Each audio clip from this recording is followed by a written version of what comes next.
semble que la raison humaine est comme le roi Sisyphe. À partir du moment où elle se réveille, elle tente de composer un récit cohérent, crédible, convaincant, un récit sur sa vie et surtout sur la vie de son sujet, l'homme. Mais elle le fait en vain. C'est la mort qui brise cette tentative. La raison de Sisyphe n'est pas capable de trouver une réponse à la question de la mort. Dans la vie humaine, cependant, il arrive parfois que la solution au problème de la mort apparaisse d'elle-même. Son apparition est quelque chose d'imprévu.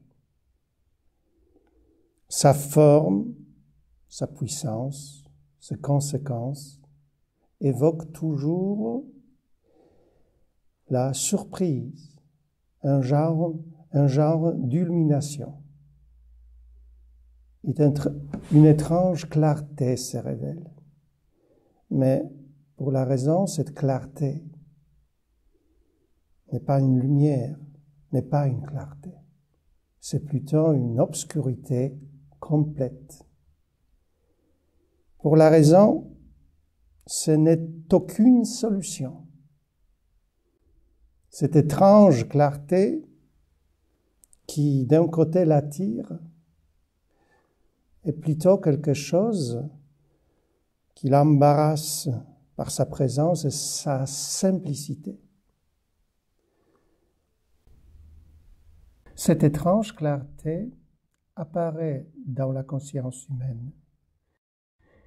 Elle la remplit, elle la rend désarmée, soumise et confiante.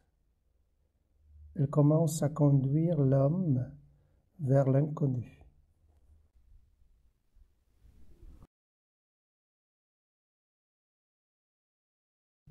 Phrase de Socrate, je sais que je ne sais rien, sous une forme légèrement différente, est formulée dans le dialogue de Platon, Apologie de Socrate. À vrai dire, c'est plutôt un monologue, c'est-à-dire un recueil de 3 discours prononcés lors du procès. Le résultat de ces procès est la peine de mort infligée aux philosophes. Socrate est accusé, entre autres, d'enseigner aux jeunes citoyens d'Athènes à ne pas croire aux dieux en lesquels croit l'État, et de leur apprendre à croire en d'autres esprits nouveaux. Le philosophe est accusé de croire aux esprits et non aux dieux. Il faut savoir que Socrate n'était pas spécialement pieux, mais il ne niait jamais directement l'existence des dieux grecs. Il participait pleinement à la vie sociale et culturelle et religieuse de sa ville. Socrate se sentait guidé par un étrange guide intérieur, ou une voix intérieure. Il l'appelait le daimonion. C'est probablement un mot qu'il lui-même a créé. Ça vient d'un mot bien connu, daimon, c'est-à-dire une déité. Il signifiait quelque chose de divin, ou plus précisément, quelque chose de divin en moi. Il dit lui-même: ce phénomène extraordinaire s'est manifesté en moi dès mon enfance. C'est une voix qui ne s'est fait entendre que pour me détourner de ce que j'ai résolu, car jamais elle ne m'exhorte à rien entreprendre. Le guide divin a inspiré Socrate dans de nombreuses situations. Il les fit, par exemple, il les fit revenir et annuler un discours iconoclaste. Il interdisait aux philosophes de contacter un de ses élèves pendant un certain temps. Il a intervenu au milieu d'une conversation avec ses amis pour ne pas prendre une décision. Il interdisait aussi à Socrate de s'occuper de la politique. Ou, par exemple, il indiquait quels disciples acceptaient et lesquels n'est pas acceptés dans son entourage. Dans les moments particulièrement importants, le manque de l'activité du daimonion était pour Socrate un signe de son accord à l'action qu'il allait entreprendre. Et ainsi, la voix divine s'est taisée lorsque le philosophe se rendait au tribunal. Elle est également restée silencieuse après que Socrate a eu prononcé ce discours défensif. Elle s'est tue lorsqu'il a volontairement décidé de mourir en renonçant à la possibilité de s'échapper. Il faut savoir encore que cette philosophie minimaliste, cette philosophie de « je ne sais rien », est quelque chose que Socrate fait par ordre divin. C'est sa mission à laquelle il ne pouvait renoncer, même sous la menace de la mort. Et je n'agis ainsi, avouait-il dans son discours de défense, que pour accomplir l'ordre que le Dieu m'a donné par la voie des oracles, par celle des songes et par tous les moyens qu'aucune autre puissance céleste a jamais employé pour communiquer sa volonté à un mortel. Comme Platon l'explique, il s'agit ici d'une sorte de confiance dans le mouvement intérieur, une sorte de suivi, l'illumination de l'esprit. Platon écrit dans l'une de ses lettres « De moi, du moins, il n'existe et il n'y aura certainement jamais aucun ouvrage sur pareil sujet.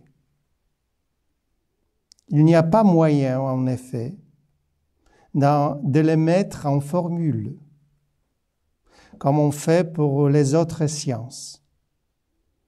Mais c'est quand on a longtemps fréquenté ces problèmes, quand on a vécu avec eux, que la vérité jaillit soudain dans l'âme, comme la lumière jaillit de l'étincelle, et ensuite croît d'elle-même. Socrate, il n'a pas peur de la mort pour la simple raison qu'il ne sait rien d'elle. Comme il l'explique, car craindre la mort atteignant, ce n'est autre chose que se croire sage sans l'être. Car se croire connaître ce que l'on ne connaît point. En effet, personne ne connaît ce que c'est que la mort. Et si elle n'est pas le plus grand de tous les biens pour l'homme, cependant on la craint, comme si l'on savait certainement que c'est le plus grand de tous les maux. Pour moi, c'est peut-être en cela que je suis différent de la plupart des hommes. Et si j'osais me dire plus sage qu'un autre en quelque chose, c'est en ce que, ne sachant pas bien ce qui se passe après cette vie, je ne crois pas non plus le savoir. La connaissance de son ignorance n'est pas quelque chose de rationnel. C'est d'un ordre différent. C'est une sorte d'illumination, une sorte d'intuition, une sorte de vision intellectuelle qui voit sa science, son savoir, sa connaissance. La mort à laquelle les Athéniens entendent condamner Socrate ne peut pas être quelque chose de mauvais. Si la mort était mauvaise, Socrate aurait sans doute reçu une sorte d'avertissement de la part de son daimonion. Voilà, mais finissant son dernier discours défensif, il avoue: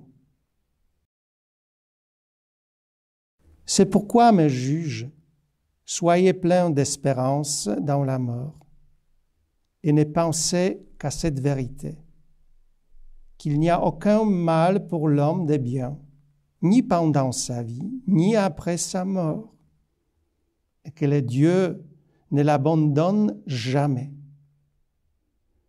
Car ce qui m'arrive n'est point l'effet du hasard. Il est clair pour moi que mourir dès à présent, être délivré des soucis de la vie, était ce qui me convenait le mieux. Aussi la voix céleste se tue aujourd'hui. Et je n'ai aucun ressentiment contre mes accusateurs, ni contre ceux qui m'ont condamné. Mais il est temps que nous nous quittions, moi pour mourir et vous pour vivre. Qui de nous a le meilleur partage? Personne ne le sait, excepté Dieu. Bien sûr, les disciples de Socrate l'encouragent à fuir. Les citoyens s'attendent à ce qu'il s'évade pour résoudre ce problème. Mais il refuse. Il se soumet à la condamnation en buvant un poison qui lui est fourni. Le contact avec le daimonion est une expérience vraiment spécifique qui ne peut être réduite à aucune autre expérience. Ce n'est pas une métaphore de la voix de la conscience que ressent toute personne mûre. Le daimonion est quelque chose de divin en moi. Le daimonion, comme il semble, c'est une sorte de tu divin avec qui l'homme parle, mène un dialogue secret, spécifique. Je lui parle sans utiliser des mots. Je lui parle avec tout mon corps, avec toute mon attitude. Je ne peux rien lui cacher, sauf alors que je lui tourne le dos et que je rends le contact avec lui. Mais dans ce cas, je me cache plutôt devant moi-même.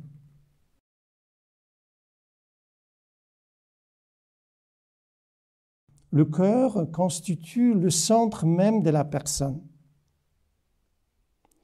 La fameuse phrase de Pascal, « Le cœur a ses raisons que la raison ne connaît point », oppose la raison au cœur. Mais dans la compréhension de Pascal, le cœur n'est pas un siège des sentiments humains, mais plutôt la faculté mentale la plus élevée, qui a la capacité de saisir les premiers principes de la réalité, qui sont aussi les premiers principes de la connaissance humaine. Le cœur voit le vrai, c'est-à-dire la vérité. Et c'est pourquoi l'homme peut discerner entre ce qui est vrai et ce qui est faux, ce qui n'est pas vrai. Le cœur, de la manière inconsciente, voit le bien, c'est-à-dire bonté. Et c'est pourquoi l'homme peut discerner entre ce qui est bon et ce qui est mauvais, ce qui n'est pas bon. Le cœur voit le beau, c'est-à-dire beauté. Et c'est pourquoi l'homme peut discerner entre ce qui est beau et ce qui n'est pas beau. Le cœur en tant que je, moi, rencontre le tu divin, c'est-à-dire un tu. Mon premier tu. Et c'est pourquoi l'homme, en tant que je, peut reconnaître en d'autres hommes d'autres tu humains, d'autres sujets. Le cœur ainsi compris est identique à l'intellect humain. Selon la tradition platonicienne et aussi aristotélicienne, on doit distinguer l'intellect de la raison.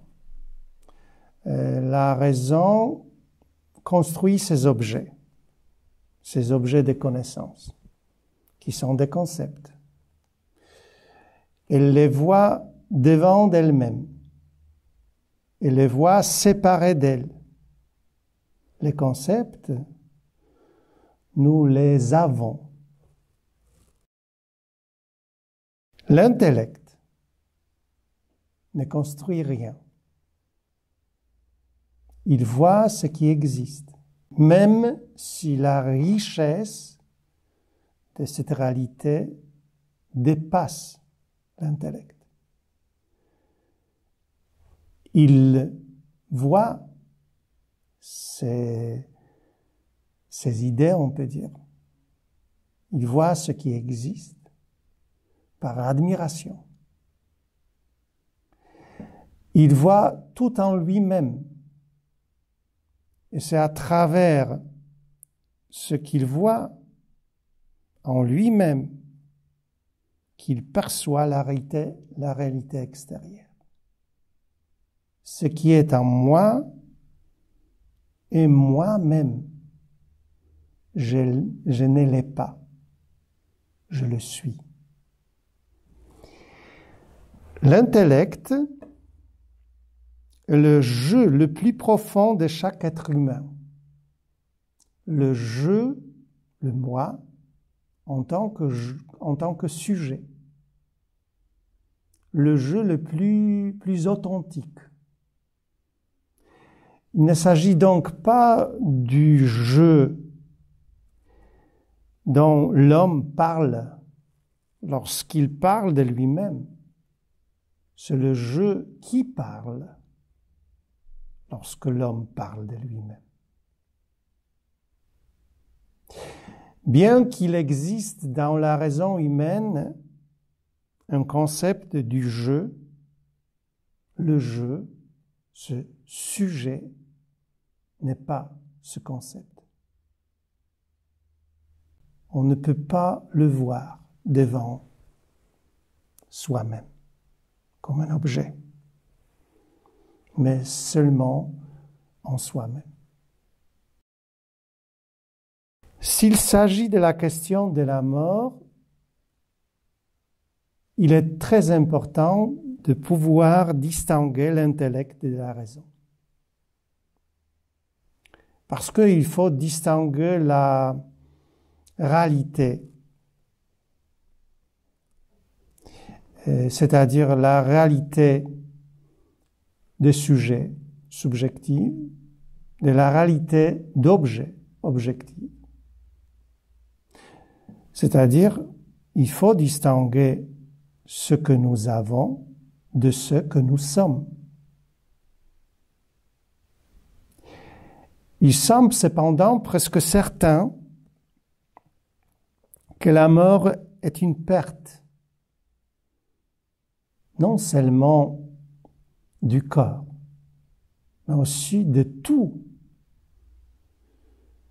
qui appartient au corps, c'est-à-dire de tout ce qui est objectif, ce qui se situe dans l'acte de notre connaissance devant nous comme un objet. Alors, lorsque nous nous demandons ce que nous pouvons perdre à cause de la mort, la seule réponse qui semble adéquate est que nous pouvons perdre tout ce qui est perdable. La mort nous enlèvera les choses extérieures qui nous appartiennent. Nous perdrons l'argent, la maison, les actions de banque, les livres, le lit et d'autres choses de ce type. De plus, nous perdrons contact avec le monde extérieur tout entier. Nous quitterons nos amis et collègues, mais aussi notre famille la plus proche. Quelle que soit la mort, elle nous privera du contact avec eux. Du moins comme cela s'est réalisé jusqu'à présent. Tous nos organes sensoriels mourront. Les yeux, les oreilles, le toucher, le goût, l'odorat. De plus, nous perdrons également les organes internes qui résident dans notre cerveau, notre mémoire, avec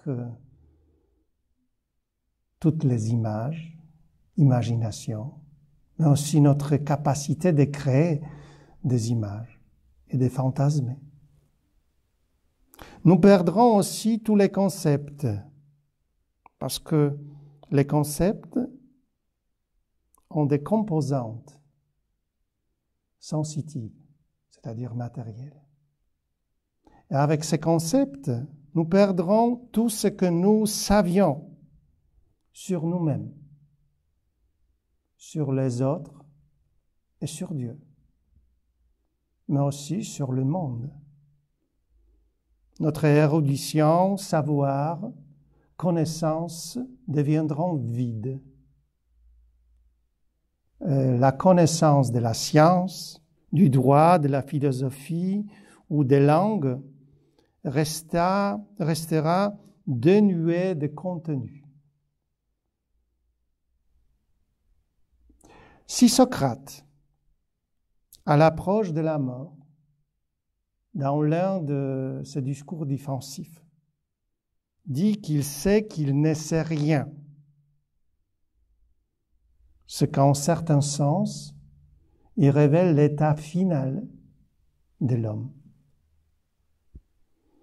Nous voyons ce qui se passe pendant la mort lorsque nous voyons, par exemple, des hommes atteints de démence. En regardant ces personnes, il est difficile de croire en l'immortalité de l'âme. On a l'impression que la personne que nous connaissons s'est évaporée du corps. Elle n'est pas là. Elle n'est plus là. Y a-t-il autre chose que le corps et ses organes? Qu'est-ce que l'esprit humain, sinon un cerveau qui vient de cesser de fonctionner? Où se situe l'autoconscience si aucun contact réel ne peut être établi avec elle?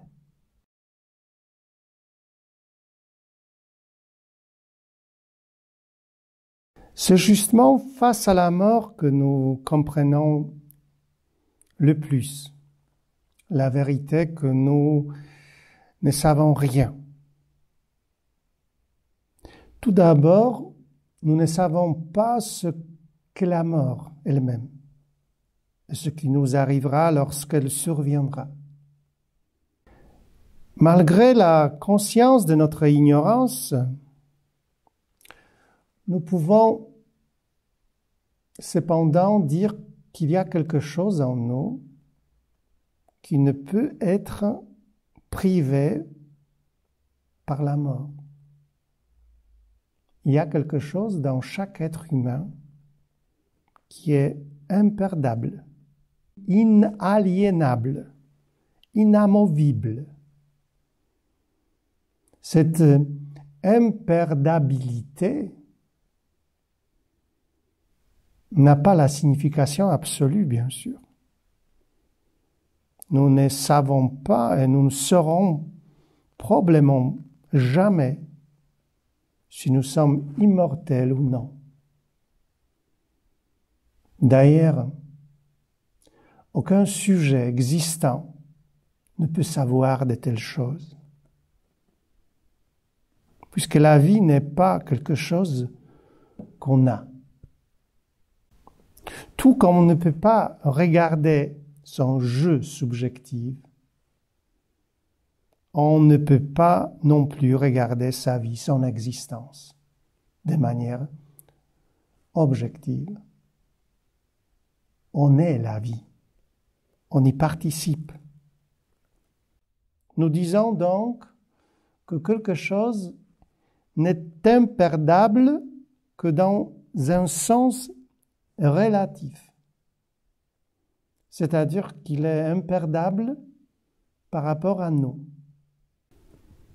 Tant que nous existons en tant que sujet, nous ne pouvons pas perdre quelque chose qui est essentiellement lié à ce sujet.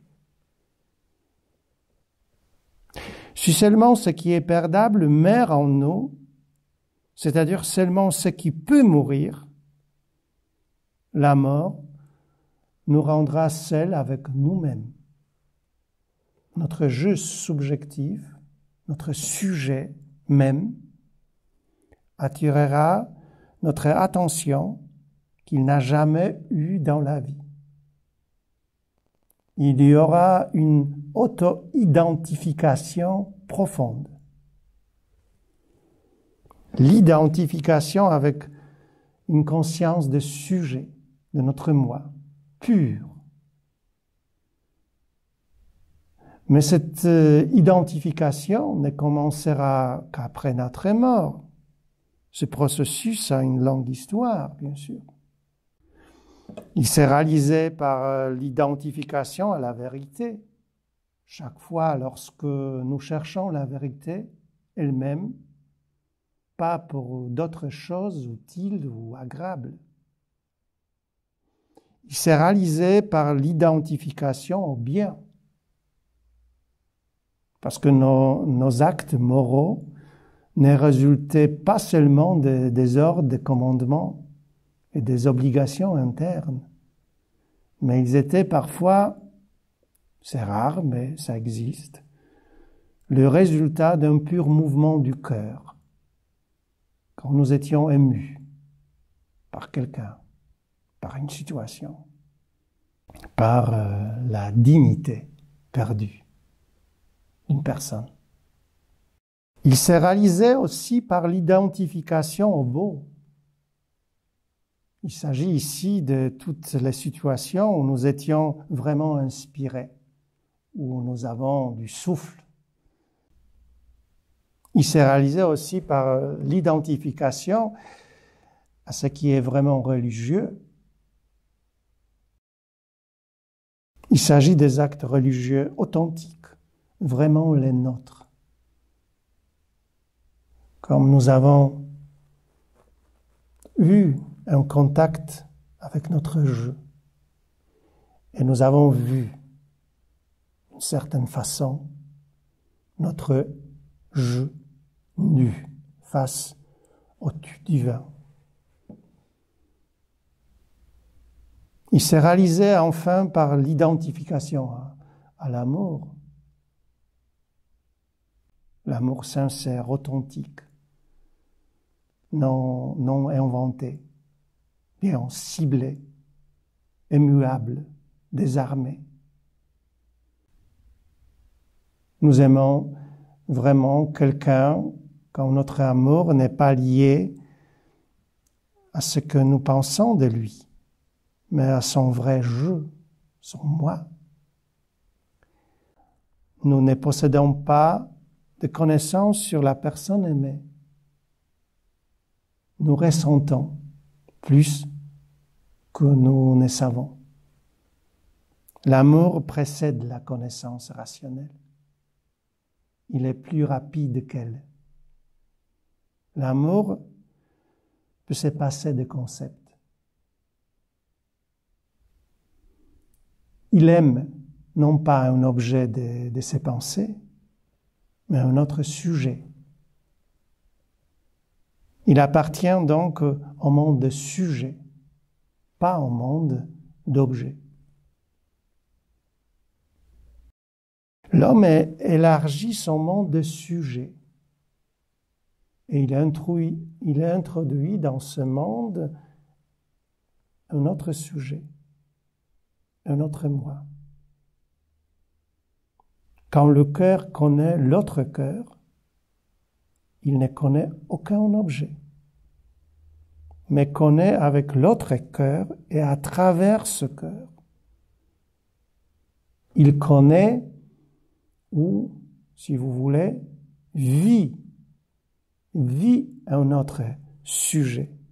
C'est-à-dire, elle expérimente un point de vue différent, une perspective différente, une manière différente de percevoir la réalité.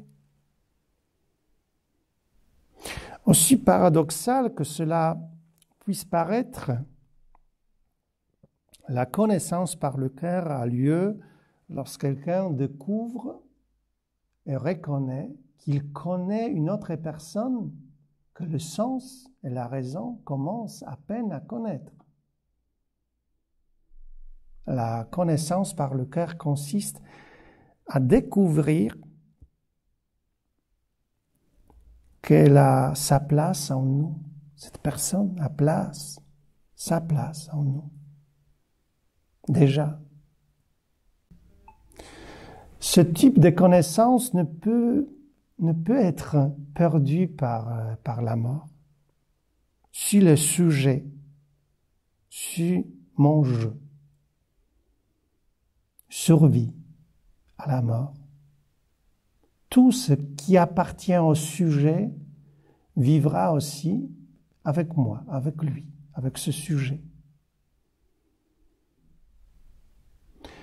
La simple présence de l'autre je en nous survivra.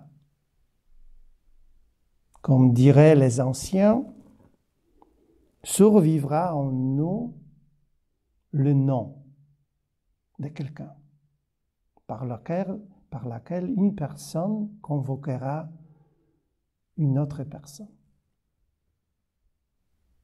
Cette relation interpersonnelle sera purifiée, bien sûr, de tout ce qui était sensitif. Seule l'intuition nue de l'autre je, de l'autre sujet restera en nous. Une certaine adresse un nom. Mais cette adresse fonctionnera-t-elle? Est-ce qu'une continuation des conversations, des dialogues, rencontres avec d'autres personnes sera possible? Personne ne le sait. Et ce n'est probablement pas un hasard qu'on ne sache pas. La partie suivante de la vie, s'il y en a, appartient à la confiance, la foi, l'espérance, l'amour, pas au savoir, à la connaissance.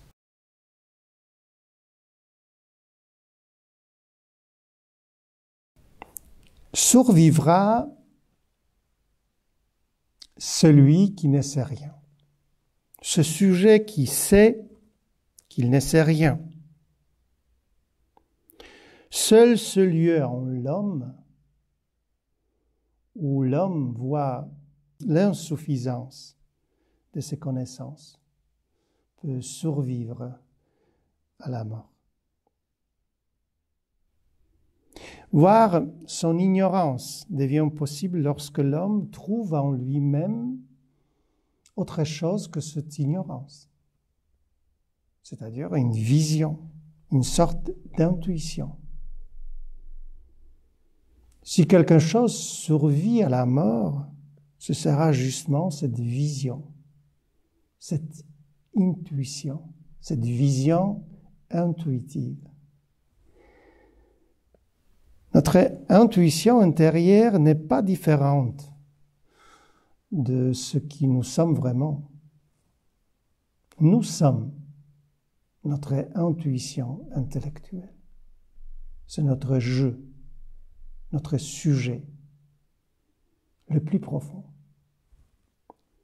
Par conséquent, seulement le jeu lié à cette vision, cette intuition, peut survivre.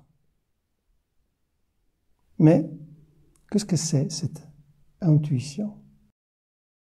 Cette intuition elle-même est une sorte de créance, d'abandon, de foi. L'acte de vision intellectuelle est aussi un acte de confiance. Si la vision intellectuelle est notre jeu subjectif, la confiance est ce qui le caractérise. Lorsque nous sommes nous-mêmes, nous avons confiance.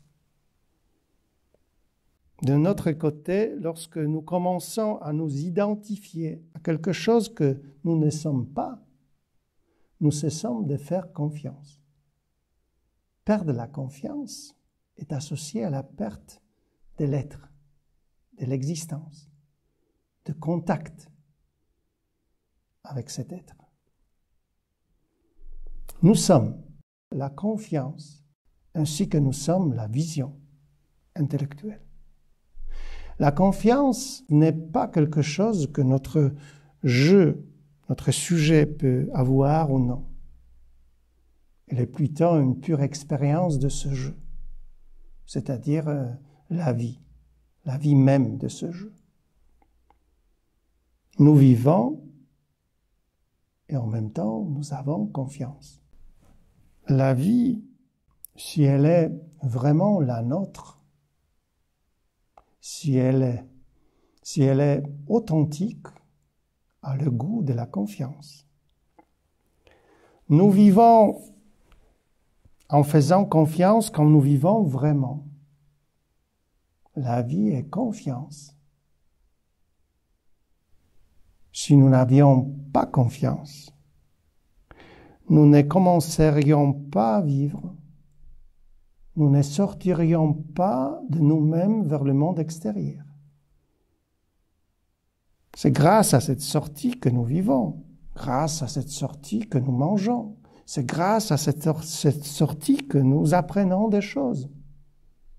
ce qu'Épicure, dans sa profonde intuition, appelait le plaisir, à vrai dire, c'est la confiance, l'espérance, la foi.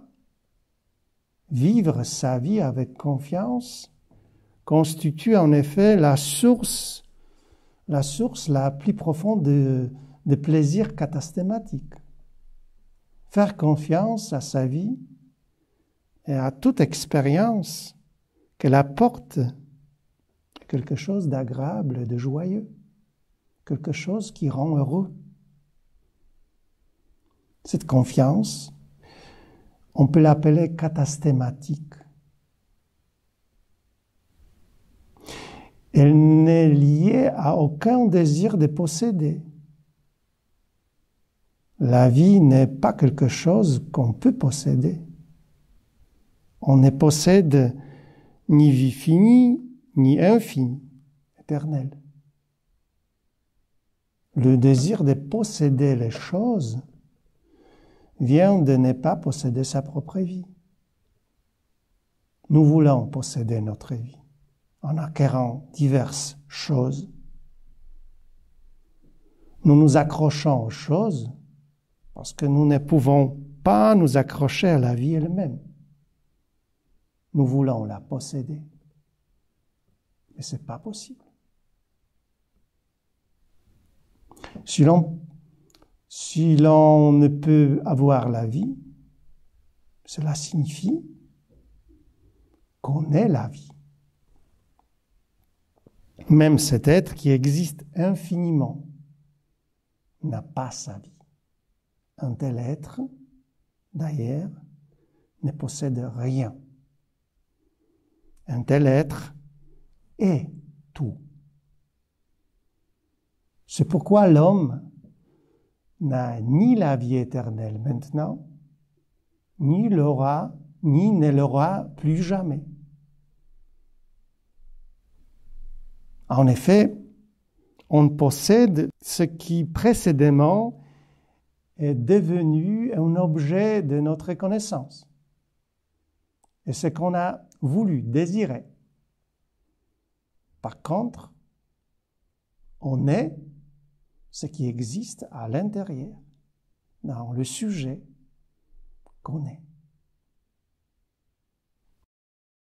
Épicure soutient que l'homme ne devrait pas se préoccuper de sa mort parce que c'est une occupation dénuée de sens. Mais la raison principale de ne pas s'occuper de la mort est différente. Dans son existence la plus spontanée, la plus profonde, l'homme ne s'occupe pas du tout de la mort. Cette non-occupation de la mort est bien sûr différente pour l'homme et pour l'animal. L'animal ne pense pas spontanément à la mort, car cela ne le concerne pas maintenant. Dans toute sa spontanéité, l'homme ne pense pas à la mort, car son intellect, sa vision intellectuelle, son cœur, celui qui ne raisonne pas, mais qui voit, ce cœur sent que la mort ne concerne l'homme ni maintenant, ni jamais. En tout cas, l'on fait confiance, comme si la mort ne le concernait pas du tout. Faire confiance ne résulte pas du fait que sa raison a appliqué une de ses stratégies envers la mort qui le menace. C'est exactement le contraire. L'homme utilise toutes ces stratégies parce qu'il fait confiance. C'est la confiance qui lui pousse à les chercher. En certain sens, c'est aussi cette confiance qui fait que l'homme a peur de la mort. La pensée de la mort questionne la nature même de cette confiance. Le conflit est que l'information qui vient de la raison est différente de ce que voit l'intellect, le cœur. La confiance n'est pas une attitude envers la mort. C'est une attitude envers la vie. C'est le goût de cette vie. La confiance s'accroche à l'existence comme son guide. Elle le croit. Elle est inséparable d'elle. On fait confiance tout en existant, mais aussi on existe tout en faisant confiance. Seul celui qui a fait confiance peut survivre à sa mort. Seul le sujet faisant confiance, seul le je confiant. Le mot confiance n'est pas un bon mot. Il est peut-être le moins mauvais. De toute façon, il n'y en a pas de meilleur. Il s'agit d'un lieu en nous qui n'est pas seulement la confiance, mais aussi la foi, la joie, la paix, l'amour, la fidélité, la persévérance, etc. On peut utiliser ici plusieurs noms parce que la richesse de ce lieu dépasse notre connaissance, notre capacité de créer des concepts, des mots. On pense que la nécessité de la foi résulte de la faiblesse de notre raison, ce qu'on pense le plus souvent. Mais c'est exactement le contraire. C'est la nécessité de raisonner, d'utiliser notre raison, d'avoir des connaissances qui résultent de la faiblesse de notre foi, de notre conscience. Nous raisonnons. Pourquoi? Parce que notre confiance est insuffisante. Nous la vérifions, l'analysons, la nions ou la confirmons. Ce manque de confiance nous pousse à réfléchir, à raisonner.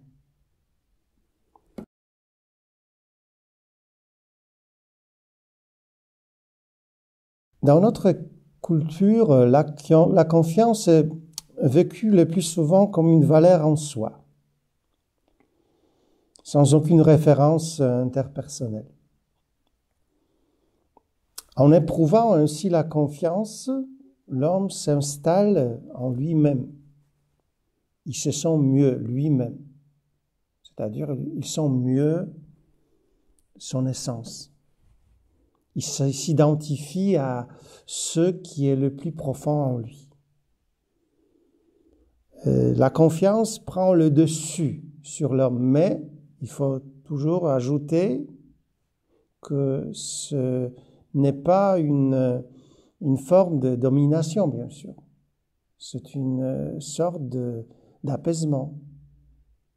La confiance les remplit l'homme, le sensibilise, le renouvelle.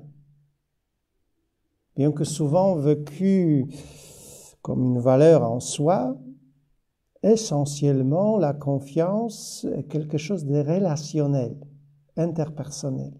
On fait confiance à quelqu'un, pas à quelque chose, même si nous disons, par exemple, que nous faisons conscience à la vie, c'est une métaphore, bien sûr. Elle masque l'adresse cachée, secrète, et généralement inconsciente. La vie est un état.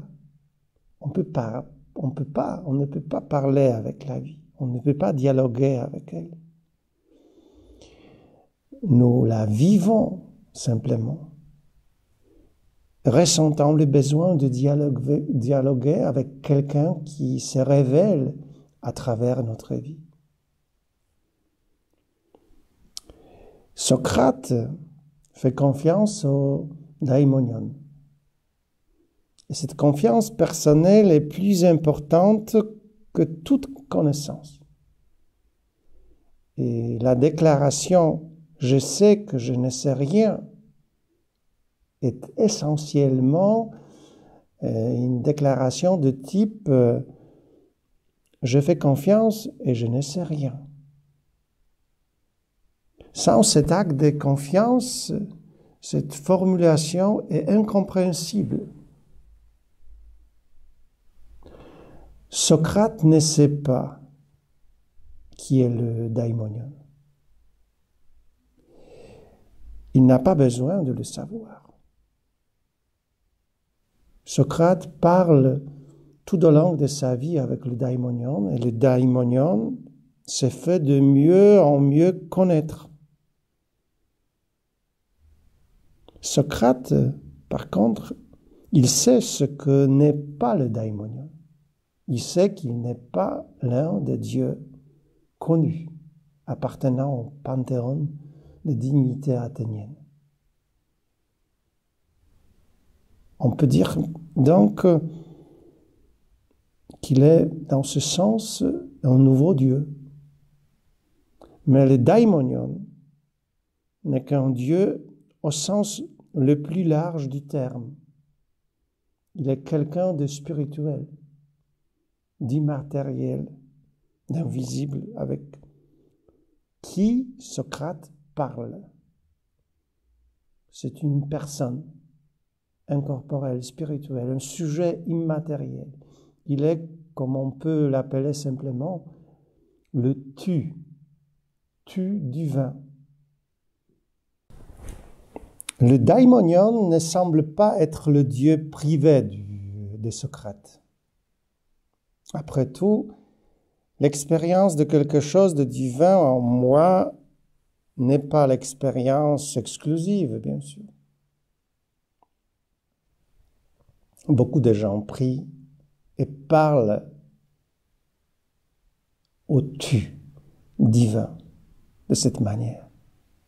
Ils trouvent la même chose en eux. Qui est le tu divin donc? On peut dire c'est la personne que je rencontre dans mon propre intérieur, à qui je parle. Mais cette conversation, c'est pas une sorte de conversation que j'ai avec les gens, parce que ça se passe des mots. Dans cette conversation, la plus intime, je ne dois pas utiliser des mots. Tout ce que j'ai à faire est de tourner mon attention vers le tu divin. Accepter d'être nu devant ce tu divin. Ça, c'est cette conversation. C'est un échange de deux visions. L'une qui résulte de mon attention dirigée vers lui, et l'autre qui résulte de son attention dirigée vers moi. Le tu divin n'est pas le Dieu qui a été soigneusement et méthodiquement formé par la philosophie humaine, même par la théologie ou la culture en général, sur la forme d'un absolu parfait, absolu divin. C'est-à-dire, le tu divin n'est pas une idée dans ma tête.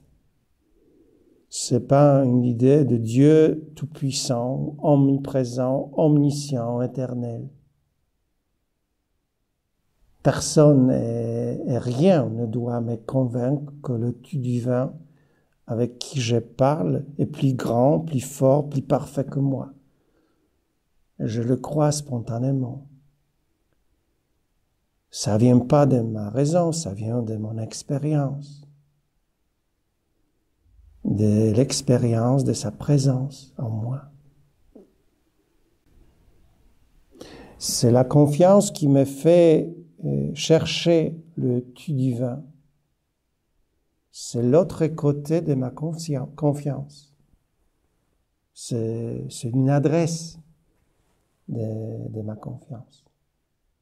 Puisque je cherche le tu divin, je dois en un sens connaître déjà le tu divin. Je le connais inconsciemment et je le cherche consciemment. Et les animaux ne cherchent pas le tu divin, car ils n'ont aucune représentation sensitive de lui.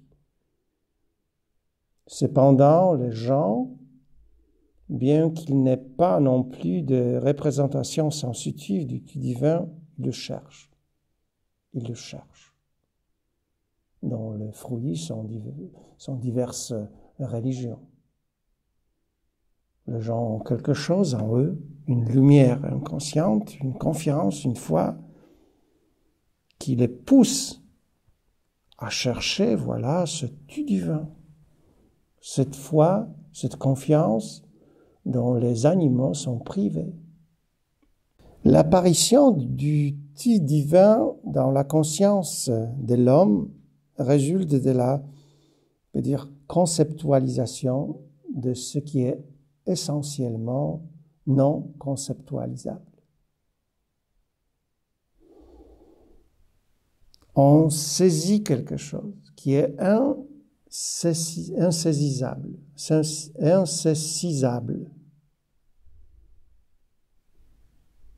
C'est une sorte de miracle, chaque fois. C'est une révélation du tu divin. Et cette révélation, c'est une saisissement de sa présence. C'est une sorte de miracle qui est généralement vécu comme une élection ou une grâce. Ce qui est incompréhensible, insaisissable, se donne à concevoir par l'homme. Cette conceptualisation se réalise spontanément. Elle apparaît simplement. Et l'homme sait bien qu'il ne l'a pas faite. C'est un cadeau, une grâce. L'homme est intérieurement convaincu que cette conversation, qu'il ne peut ni dominer, ni contrôler, ni maîtriser, n'est pas une conversation avec ses propres pensées, ses propres facultés. Cette prise de conscience de la présence du tu divin, on peut l'appeler la révélation du tu divin. On pourrait dire qu'il révèle son nom. Parce que le nom est en effet quelque chose d'individuel. Le nom déclare ou indique l'existence concrète d'une personne. Le nom est donc une adresse invisible, quelque chose qui dirige notre attention sur quelqu'un avec qui nous avons parlé et nous voulons encore parler. C'est une adresse fixe, permanente et active dans mon cœur, bien sûr. Il ne s'agit pas d'un mot, il s'agit d'une direction, une adresse. Je dis toujours en se tournant vers quelqu'un et je reçois des réponses. C'est une adresse vivante. Cette adresse qui m'aide à communier et communiquer avec la personne avec laquelle je parle.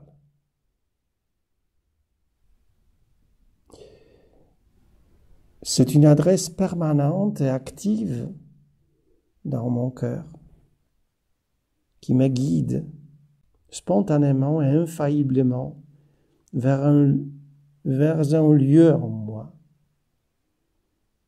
où le tu divin est présent, il se révèle. La Bible est pleine de telles rencontres où un homme rencontre une divinité et demande quel est son nom. C'est son nom qu'on utilise dans notre prière pour appeler notre tu divin. Pour Moïse, c'était Yahweh. Pour Jésus, c'était Père, Abba. Pour les chrétiens, c'est Jésus. C'est un tu divin avec qui on parle, une adresse active, une adresse vivante, l'autre côté de notre confiance. Pour nous, Moïse, Jésus, les chrétiens, ils sont des témoins. Ils nous donnent des témoignages de leur confiance. Alors que la raison veut une preuve, le cœur se contente du témoignage. Témoignage d'une autre personne, d'un deuxième je, d'un autre sujet analogue. Ce témoignage a sans aucun doute un pouvoir de nous persuader. Le témoignage se passe de la formulation d'arguments logiquement cohérents. Grâce au témoignage, un sujet peut trouver en lui-même la même chose. C'est le mouvement qui anime l'autre sujet. On peut transmettre notre expérience par le témoignage. Et pour la mort, c'est très important, parce que, voilà, dans l'apologie de Socrate, nous avons un témoignage de la mort de Socrate. Il nous montre qu'il y a un guide spirituel, un tu divin, une voix intérieure, qui nous guide pendant notre vie, mais qui est aussi présent dans notre agonie, et qui se présente comme quelqu'un qui peut nous guider par cet événement difficile, par ce passage, c'est-à-dire par la mort. Il faut que je trouve donc cette adresse en moi-même, parce que cette adresse, mon tu divin, un modèle de tous les tu que je rencontre dans ma vie, la base de toutes les rencontres interpersonnelles qui se sont réalisées dans ma vie. Il faut que cette adresse soit vivante en moi, parce que ce sera mon guide pendant ce passage final.